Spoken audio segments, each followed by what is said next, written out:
오늘은 누가복음 강의 30번째 시간인데요. 2021년의 마지막 주일 예배입니다.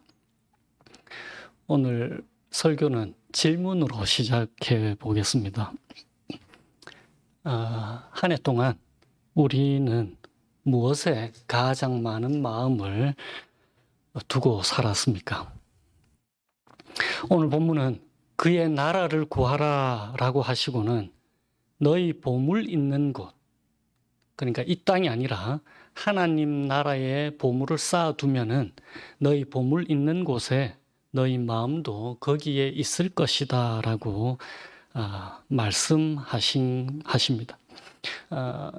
주식을 하는 사람들은 매 순간 주식을 확인하고 마음을 쏟게 되어 있죠. 마찬가지로 하나님 나라에 보물을 쌓아두면, 그러니까 본문의 의미로는 하나님 나라에 보물을 쌓아둔다는 얘기는 소유를 팔아 다른 사람들을 도와주고 구제하는 것을 말합니다. 하나님 나라에 보물을 쌓아두면 마음이 하늘나라에 가 있을 것이다, 이런 뜻입니다. 우리는 하나님 나라에 마음을 두며 한 해를 살았습니까? 혹은 그렇지 않나요? 혹시 하나님 나라를 소망하지 않는 이유, 다시 말하면 우리의 마음이 하나님 나라에 가 있지 않는 이유가 혹시 오늘 성경 말씀처럼 하나님께 대하여 부요하지 못한 것, 다시 말하면 다른 사람들을 구제하는 데 인색한 것 때문은 아닌지 하나님의 말씀에 귀를 기울여 보도록 하십시다. 오늘 본문을 통해서 저의 소망은 우리의 이기심, 우리가 얼마나 우리 자신만을 사랑하고 너그럽지 못한 사람들인지, 그리고 그와는 반대로 그런 이기적인 우리를 예수 그리스도께서 성령을 통해서 참다운 인간으로 회복시키시는지 그 하나님의 은혜를 기억하게 되기를 소망합니다. 11장 후반에서 우리는 예수님께서 종교 지도자들에게 책망을 하신 것이 나타납니다. 우리가 11장에서 그렇게 나누었잖아요. 특별히 11조를 다루면서 어려움에 처한 사람들은 돕지 않으면서 정작 율법의 외형적인 거에만 신경을 쓰는 그 또 종교 지도자들을 예수님께서 신랄하게 책망하셨습니다. 율법이 말하는 바 정작 중요한 것은 외형적인 것이 아니라 공의와 사랑을 삶에서 행하는 것이다 라고 말씀드렸죠. 그래서 11조가 중요한 것이 아니라 우리가 소유한 모든 것이 하나님 것이다라는 것을 고백하는 것. 그래서 삶에서 우리의 소유 전부를 하나님이 원하시는 대로 쓰는 것, 공의와 사랑을 행하는 것이다 라고 했습니다. 그래서 첫 번째 등장인물, 종교 지도자들을 책망하셨고, 그리고는 우리가 지난주에 함께 나눈 12장 초반에서는 제자들을 향해서 예수님께서 말씀하셨습니다. 두려워하지 말아라. 하늘에 계신 아버지가 너희의 아버지다. 그 하나님이 너희의 아버지시다라는 것을 말씀하시면서 그분이 너희를 돌보신다라고 특별히 제자들에게 말씀하셨습니다. 그리고는 오늘 본문에 수많은 사람들이 모인 자리에서 예수님께서 말씀을 하신 것입니다. 성경은 많은 부분에서 많은 재물을 쌓아두는 사람들에 대해서 경고를 하시는데요.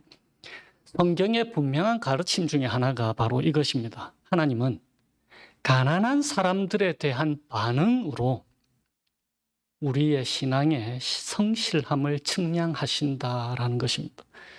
가난한 사람들에 대해서 우리가 어떻게 하는지에 따라서 우리의 신앙이 신실한지 그렇지 못한지 참다운 신앙인지를 측량하신다라는 것입니다. 그런데 여기에 문제가 하나 있습니다. 우리는 지금 대단히 부유한 나라에 살고 있습니다. 여러분들이 가난하든지 그렇지 않든지 우리는 대단히 부유한 나라에 살고 있습니다. 우리의 환경이 우리가 성경을 해석하는데 많이 방해를 주는데요. 부유한 나라에 살고 있는 사람들은 하나님의 말씀을 지킬 수 있음직하게 말씀의 그 무게를 약화시키려는 경향들이 저절로 생겨지게 되어 있습니다. 우리가 문화에 영향을 받기 때문에 그런데요. 가령 날마다 자신을 부인하고 자기 십자가를 지고 예수를 따르라라고 한 우리가 앞에서 나눴던 그 누가복음의 말씀이 많은 경우에 선포될 때에 그 십자가의 무게를, 자기를 부인하는 무게를 약화시킵니다. 또 한 가지에는 부자가, 우리가 나중에 누가복음 후반부에 또 나누게 될 텐데요. 부자가 천국 가는 것보다 낙타가 바늘길을 통과하는 것보다 더 어렵다는 말씀을 약화시키죠. 어떻게 해서든 그 바늘귀가 실제의 그 바늘의 그 구멍을 얘기하는 게 아니라 어떤 문을 얘기하는 걸 거라고 추측성 해석들을 하게 됩니다. 우리는 절대로 그럴 수가 없습니다. 제가 자주 강조하잖아요. 율법의 엄중한 경고들 그리고 명령들을 지킬 수 있음직하게 만들어 버리는 것은 예수 그리스도의 십자가를 헛되게 만드는 것입니다. 우리는 아무도, 정말로 아무도 율법의 요구를 지켜낼 수 없습니다. 단 한 사람도. 오직 예수 그리스도 안에서 성령을 통해 거듭나고 그것뿐만 아니라 날마다 성령과 함께 더불어 살지 않고는 그 어떠한 율법의 요구도 지켜낼 수가 없습니다. 그러므로 재물에 관한 말씀, 특별히 부에 관한 말씀을 대할 때마다 우리는 우리의 의무, 도덕적 의무에 대한 교훈을 얻으려고 생각하지 마십시오. 절대로 그래서는 안 됩니다. 우리가 지켜낼 수 있는 게 절대로 아니라니까요. 그러니까 교훈을 얻으려고 해서는 안 됩니다. 오히려 우리가 우리 힘으로는 해낼 수 없는 그 의무를 우리를 참다운 인간으로 회복시키시고 변화시키시고 그뿐만 아니라 우리를 그리스도와 한 몸으로 연합시키신 성령의 능력을 인해서만 해낼 수 있게 하신 하나님의 그 크신 은혜와 사랑을 감사하게 되는 것입니다. 그것이 바로 오늘 32절 말씀에 적은 무리여 무서워하지 말아라. 너희 아버지께서 그 나라를 너희에게 주시기를 기뻐하신다라고 하는 그 말씀의 의미입니다. 오늘 본문은 우리가 벌어들인 수입, 우리에게 주신 재물을 어디에 사용해야 하는지에 대해서 분명하게 말씀하십니다. 그런데 우리에게 이 말씀을 듣는 우리에게 하나님 말씀을 허심탄회하게 들을 마음이 있는가요? 저는 그렇다고 생각합니다. 왜냐하면 그리스도인이라고 하는 것은 말 그대로 예수님을 따르는 사람들이니까. 게다가 우리 힘으로 따르라고 하나님이 절대로 말씀하시지 않으셨습니다. 성령께서 친히 우리를 이끌어 주시겠다고 약속하셨습니다. 3주 전이죠. 12월 7일자 한국경제신문에 우리나라, 그러니까 한국입니다. 우리나라의 부의 불평등이 얼마나 심각한지를 보도를 했는데요. 상위 10%. 그러니까 한국에서 이제 재산을 가진 순서대로 해서 상위 10%의 사람들이 보유한 그 재산이 전체 부의 58.5%, 그러니까 거의 60%. 그러니까 상위 10% 사람들이 전체 부의 60%를 가지고 있습니다. 그런데 하위 50%, 그러니까 한국 사람들 반에 해당하는 사람들이 가지고 있는 부가 전체 부의 몇 %인지 짐작하시겠습니까? 겨우 5.6%. 상위 10%가 전체 부의 60%를 독차지하고 있는 사이에 나머지 절반의 사람들은 전체 부의 5.6%를 가지고 2,500만 명이 이상이 나누고 있는 거예요. 오늘 설교 제목이 가난한 시대를 사는 부유한 그리스도인입니다. 이 제목은 제가 좋아하는 책, 로널드 사이더가 쓴 책인데요. 그 책의 제목입니다. 가난한 시대를 사는 부유한 그리스도인들의 필독서입니다. 2006년 크리스티애니티 투데이가 선정한 복음주의 형성에 영향을 끼친 책 50권 중에서 당당히 7위에 선정된 책인데요. 2003년 유엔의 인간 개발 보고서에 따르면은 세계에서 가장 부유한 1%의 사람의 수입이 하위 57%의 수입과 비슷하다고 합니다. 전 세계 1%에 속한 사람이 전 세계의 57%의 사람, 절반 이상의 사람들이 가지고 있는 총 수입과 비슷하다는 얘기입니다. 감이 잘 안 오죠?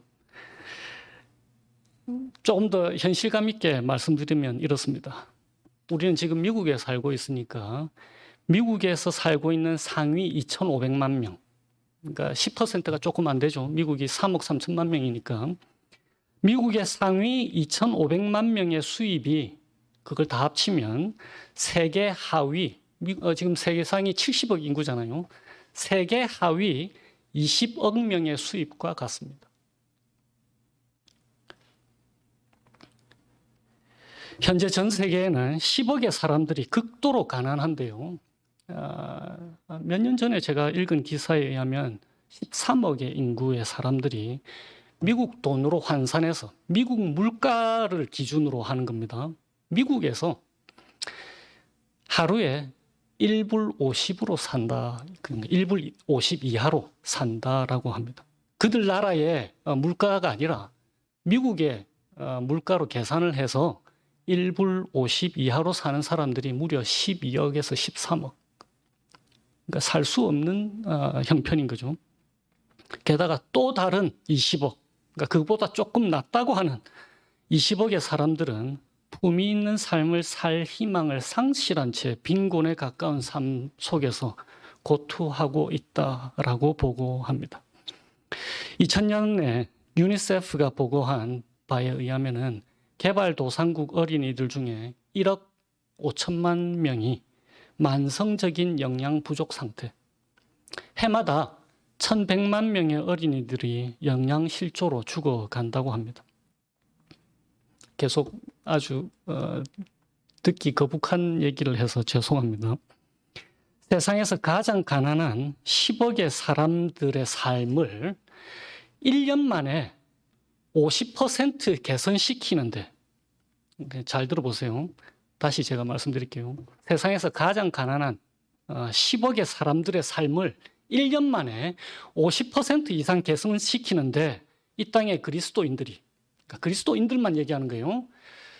전 세계 10억의 가난한, 이 사람들은 그리스도인이 아니고 전 세계 가난한 사람 10억의 사람들의 삶을 1년 만에 50% 이상 향상시키는데 그저 그리스도인들만이 얼마나 그들의 재산을 내어놓으면 되는지 아십니까? 여기서 50% 개선시킨다는 것은 어떤 의미냐면요. 단지 먹을 것 주는 게 아니에요. 그들이 개인 사업을 해서 자립할 수 있도록 해주는 것. 그러니까 소규모 사업을 할 수 있도록 해서 1년 만에 자립해서 그들의 삶을 50% 이상 향상시키는데 이 땅에 그리스도인들이 자신들의 수입의 몇 %만 내면 그 일이 이루어지는지 아십니까? 단 1년 만에 소득의 단지 1%. 세상의 모든 교회가 재정의 10%만을 이들을 위해서 내어놓으면 해낼 수 있는 수치입니다. 왜 제가 재정의 10%라고 얘기했는지 아십니까? 한국 교회는 11조를 그다지도 강조하잖아요.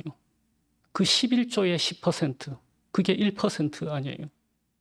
1%만 내면 가장 가난한 10억의 사람들의 삶을 단 1년 만에 독립할 수 있도록 해줄 수 있다라는 것입니다.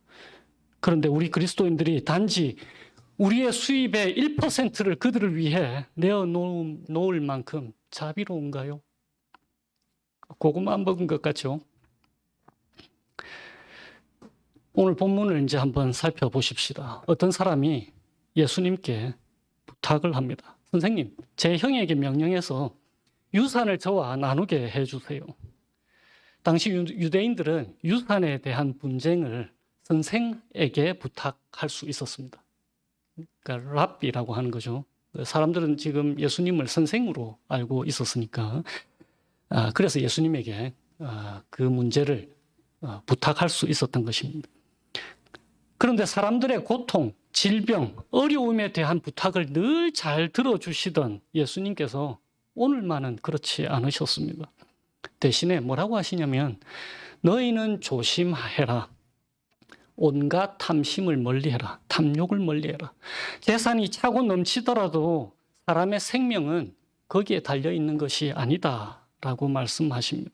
그러시고는 어리석은 부자에 관한 비유를 사람들에게 들려주시지요. 어떤 한 부자가 밭에서 많은 소출을 거두었습니다. 그런데 곳간에 쌓아둘 곳이 없는 거예요. 그래서 속으로 생각합니다. 우리말로 얘기하면 은퇴 계획을 세우는 거죠. 곳간 헐자. 지금 있는 곳간은 작으니까 헐자. 그리고 더 크게 짓자. 모든 곡식과 물건들 다 거기에다가 쌓아두자. 그리고는 여러 해 쓸 물건들 많이 쌓아두었으니까 이제부터 평안히 쉬고 먹고 마시고 즐겁게 놀자라고 말합니다. 그런데 이 부자가 미처 생각하지 못한 것이 있습니다. 아무리 그럴싸한 계획을 세우더라도 그것을 주관하시는 분은 오직 하나님이시라는 것을 말합니다. 우리 교회는 복싱을 좋아하시는 분들이 몇 분 계시니까요. 오래전 그 전설의 복싱 선수였죠. 마이크 타이슨. 혹시 기억하실지 모르겠습니다. 50세 이상이신 분들은 다 기억을 하실 텐데요. 마이크 타이슨이라고 하는 이 복싱 선수가 한 인터뷰에서 이런 말을 했습니다. 누구나 그럴싸한 계획을 가지고 있다. 누구나 그럴싸한 계획을 가지고 있다. 얻어 터지기 전까지는. 하나님께서 이 부자에게 말씀하십니다. 어리석은 사람아. 오늘 밤에 너의 영혼을 내가 도로 찾을 건데 그러면 네가 준비해 놓은 것들이 다 누구 것이 되겠느냐라고 말입니다. 21절을 한번 보십시오. 자기를 위하여 재물을 쌓아두고 하나님께 대하여 부요하지 못한 자가 이와 같으니라. 자기를 위해서 재물을 쌓아두는 것을 15절에서는 탐심이라고 명명했습니다. 그리고는 20절에서는 어리석다라고 말씀하시죠. 그런데 어려움에 처한 다른 사람들을 돌아보지 않고 자신만을 위해서 재물을 쌓아두는 어리석음과 탐심이 어디에서 출발하는지 아십니까? 그것은 바로 22절에서 말씀하십니다. 너희 목숨을 위하여 무엇을 먹을까? 몸을 위하여 무엇을 입을까? 염려하지 말라. 바로 염려함에서 출발한다고 성경은 우리에게 말씀하십니다. 건강 때문에 말하는 게 아닙니다. 우리 중에 혹시라도 알러지가 있다, 당뇨가 있다, 여러 질병으로 인해서 무엇을 먹을까, 무엇을 입을까 그런 조심은 가져야 되죠. 그런 염려를 말하는 게 아닙니다. 여기서 말하는 염려는 앞날에 대한 염려입니다. 그리고 이것을 예수님은 다른 말로 뭐라고 말씀하십니까? 바로 28절입니다. 믿음이 작은 자들아. 믿음이 작은 자들을 얘기하는 거예요. 다시 말하면 자녀를 돌보시는 하나님을 믿지 못함이라고 말씀하시는 거예요. 우리가 지난주에 함께 나눴잖아요. 제자들을 향해서 예수님이 말씀하신 것. 두려워하지 마라. 하나님께서 너희의 아버지시다라고 하는 것. 그분이 너희를 돌보신다. 근데 그걸 믿지 못하는 거예요. 그러니까 믿음이 작은 자들아라고 말씀하시는 것입니다. 다시 말하면은 하나님께서 나를 돌보시지 않을 것이라는 그 염려 때문에 탐심을 갖게 된다라는 뜻입니다. 그런데 우리 하나님이 어떤 분이십니까? 24절을 한번 보세요.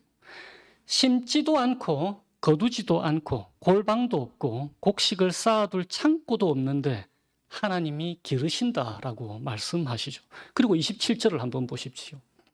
27절에 보면은 백합화를 봐라. 실도 만들지도 않고 짜지도 아니한다. 그런데 이스라엘이 가장 부유했던 시기인 솔로몬 왕 시대에 자신의 온갖 영화로 차려입은 솔로몬도 이 꽃 하나만큼 차려입지는 못했다라고 말씀하시는 거예요. 그래서 예수님께서 말씀하십니다. 너희는 새보다 얼마나 더 귀하냐. 오늘 들에 있다가 내일 아궁이에 던져지는 들풀도 하나님께서 이렇게 입히시는데 하물며 하나님의 자녀들인 너희일까 보냐. 믿음이 작은 자들아 라고 말씀하시는 거예요. 그러니까 아버지이신 하나님께서 자녀인 너희들을 돌보실 것이므로 필요 이상으로 너희 자신을 위해서 쌓아두지 말고 어려움에 있는 사람들을 구제하는 데 사용하라라는 것입니다. 33절에 이렇게 되어 있죠. 너희 소유를 팔아 구제하여 낡아지지 아니하는 배낭을 만들라. 곧 하늘에 둔 바 다함이 없는 보물이니 거기는 도둑도 가까이 하는 일이 없고 좀도 먹는 일이 없느니라 라고 말씀하십니다. 오늘날 많은 그리스도인들 역시 이 어리석은 부자와 같습니다. 하나님께서 돌보신다라는 것을 믿지 못하는 사람들이 참 많이 있습니다. 하나님께서 돌보신다라는 말씀은 게으르게 살라라는 말이 아닙니다. 예수님은 게으른 사람들에게 오늘 이 말씀을 하신 게 아니라 염려하는 사람들, 하나님의 돌보심을 믿지 못하는 사람들, 그래서 자신을 위해서 재물을 쌓아두는 그런 사람들을 향해서 오늘 말씀을 하신 것입니다. 자신을 위해서는 많은 재물을 쌓아두는데 다른 사람들을 위해서는 지갑을 열지 않는 거죠. 은퇴하고 지금까지 모아둔 걸로 여유롭게 살아야지. 그런데 내가 열심히 벌어서 아껴서 저축해둔 거 내 노년을 위해서 사용하는데 무슨 문제가 있는가? 여러 문제가 있습니다. 너무 긴 이야기여서 오늘 설교 중에는 다루지 않겠습니다만은 아까 앞에서 말씀드린 전 세계의 30억 인구가 대단히 고생하는 것에는 부유한 우리들의 잘못이 대단히 크다는 것을 다음에 기회가 있으면 말씀드리겠습니다. 욕심꾸러기라는 단어가 저한테는 떠오르는데요. 한 가정에 여러 자녀들을 둔 부모의 마음을 한번 생각해 보십시오. 두 자녀가 있는데 한 자녀는 아주 부유하게 삽니다. 그런데 다른 한 자녀는 그야말로 되는 일이 하나 없이 생고생을 하고 있습니다.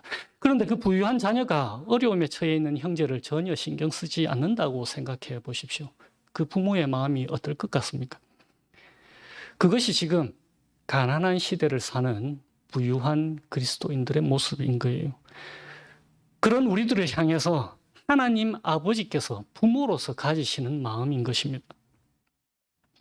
21절에 이렇게 되어 있죠. 자기를 위하여 재물을 쌓아두고 하나님께 대하여 부요하지 못한 자. 하나님께 대하여 부요하지 못하다는 것은 다른 사람들의 필요에 대해서 눈을 감고 귀를 닫고 마음을 닫고 있다라는 뜻입니다. 하나님께서 나를 돌보시지 않을 것이기 때문에 내가 최대한 많이 나를 위해서 재물을 쌓아둬야겠다라는 뜻입니다. 그런데 이것을 예수님께서 뭐라고 하셨습니까? 30절입니다. 이런 것이 바로 세상 사람들이 하는 짓이다 라고 말씀하시죠. 예수님이 어리석은 부자 이야기를 우리에게 들려주실 때에 예수님은 그가 어떻게 부자가 되었는지, 정당한 방법으로 부자가 되었는지 아니면 다른 사람들을 이용해서 부자가 되었는지에 대해서 전혀 말씀하시지 않으십니다. 단지 밭에서 많은 소출을 거두었다라고만 말씀하시죠. 그런데 여기에 주어가 부자가 아닙니다. 물론 한글 성경에는 부자가 마치 주어인 것처럼 번역이 되어 있지만 헬라어 원문을 직역하면 이렇습니다. 그 부자의 땅이 많은 곡식을 내었다. 그러니까 영어 성경이 좀 더 번역이 더 정확한데요. 주어가 땅입니다. 땅. 다시 말하면 하나님이 주신 것이라는 뜻이에요. 부자가 거둔 게 아니라 하나님이 주신 것이라는 뜻입니다. 우리도 마찬가지 아닌가요? 하나님이 주신 거잖아요, 다.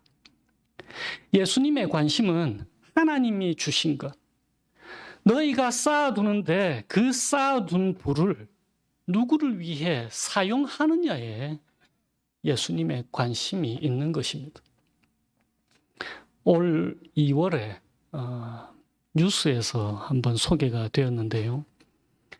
치킨집 사장 이야기입니다. 서울 마포에서 치킨집을 운영하는 박재휘 씨가 뜻밖의 소식을 전해 들었는데요. 그 시간은 1년 전 거슬러 가서 1년 전에 우연히 만났던 두 형제에 관한 이야기입니다. 그 중에 형 18살짜리 형이 프랜차이즈, 그러니까 치킨집이니까 그 프랜차이즈 본사에 감사 편지를 보내왔다는 겁니다. 이 박재휘 씨 인터뷰에서 이렇게 얘기합니다. 코로나19 때문에 장사가 너무 안 된 거예요. 그래서 너무 답답해서 가게 앞에 나와서 밤 하늘을 쳐다보고 있는데 저쪽에서 그 두 형제 중에 동생이 치킨 이렇게 소리를 지르더랍니다. 그런데 그 옆에 있는 형은 주먹을 꽉 쥐고 있고, 그래서 이 치킨집 사장이 무슨 상황인지 100% 이해가 되었다라고 합니다. 그래서 이제 들어와라라고 얘기를 했어요. 그런데 그 쭈뼛쭈뼛하던 형이 그 어렵게 내뱉은 말이 이겁니다. 5,000원밖에 없다. 5,000원어치만 먹을 수 있겠느냐라고 말했다고 합니다. 사실 이 두 형제는 어릴 때 부모님이 돌아가신 뒤에 18살짜리 형과 자신보다 7살 어린, 그러니까 11살짜리 동생이 몸이 편찮으신 할머니와 살고 있었다고 합니다. 그런데 그날은 동생이 유독 치킨이 먹고 싶다라고 심하게 졸라댔다고 합니다. 그래서 이를 보다 못한 형이 꼬깃꼬깃하게 아껴둔 5,000원을 꺼내서 동생 손을 잡고 거리로 나섰다고 합니다. 그런데 5,000원짜리 치킨을 파는 곳이 없죠. 그래서 여러 가게를 전전하던 그 형제가 이윽고 이 박재휘 씨가 운영하는 가게에 다다랐던 것입니다. 애들에게 치킨을 대접하고는 배고프면 언제든지 찾아와라. 원하는 만큼 닭을 주겠다라고 말하고 이 형제들을 보냈다라고 합니다.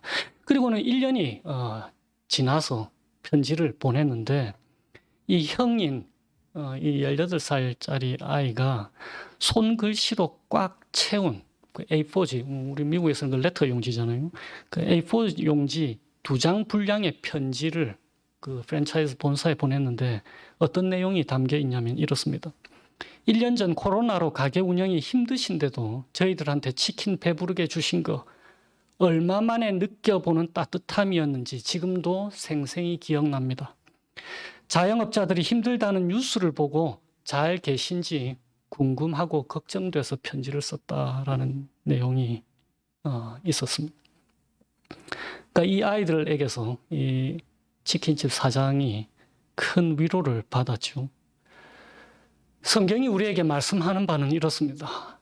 참 기쁨이라고 하는 것은 가지는 것이 아니라 주는 것을 통한 기쁨이라는 것을 말입니다.